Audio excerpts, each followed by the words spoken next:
ты попал на эту войну? Пошел на контракт, служил, потом началось вот это все. В Донецке, Луганске нас по приказу отправили сюда, именно в Донецкую область. После этого только приехали, попали под обстрел минометов, радов, саушек, все, что можно было. Потом их взяли в плен. То есть мы уходили, нашу колонну, те, что остались,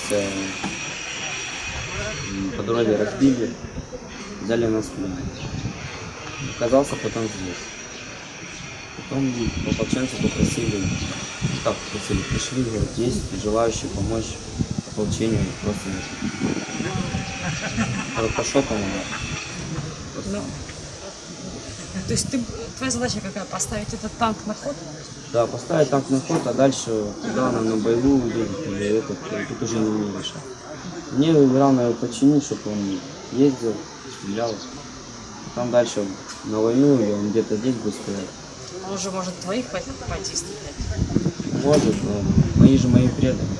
Мне сейчас не позволяют ничего, ни меня, ничего. То есть сейчас только нас стараются, он вызвал только волонтера, которые всеми силами пытаются. Так. А почему считаешь, что предали? Кто должен?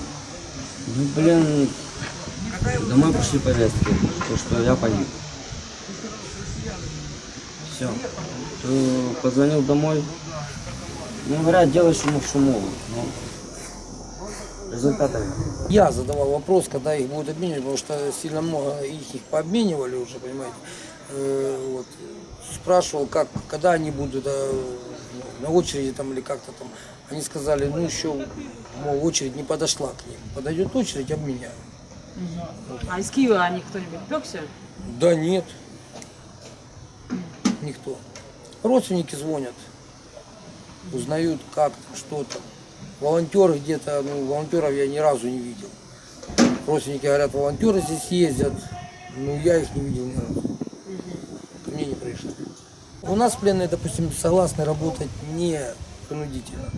Мы сами пришли к ним, спросили, кто чем занимается, согласны ли они работать, они сказали да. И вот они сейчас у нас работают. Ну, сидеть в плену, допустим, за решеткой, ждать своего обмена, не знаю. Второй вариант, допустим, убирать город принудительно, понимаете, после того, что они натворили. Ну и третий вариант, вот здесь, восстанавливать технику. А что делают? Восстанавливать танки, БМП. Ну все полностью по технике, все они делают. Мы с ними разговариваем, допустим, эти люди вообще не хотели воевать, как вы понимаете, как они нам объяснили. Ну, нормальные люди, а какие враги? Мы все одни люди, все одинаковые, понимаете? Просто их заставляют, им неправильно все доносят, что мы здесь террористы, убиваем людей, нужно освобождать. Понимаете, это как вот они рассказывали, как они сюда и шли воевать. Другие люди шли вообще пригнать технику, уйти домой, допустим, понимаете. Почему мы должны их считать своими врагами? Я лично не считаю врагами. Те, кто, конечно, воюют, да, стреляют по нашим городам, те, да. А те, кто сами сдаются, это не враги.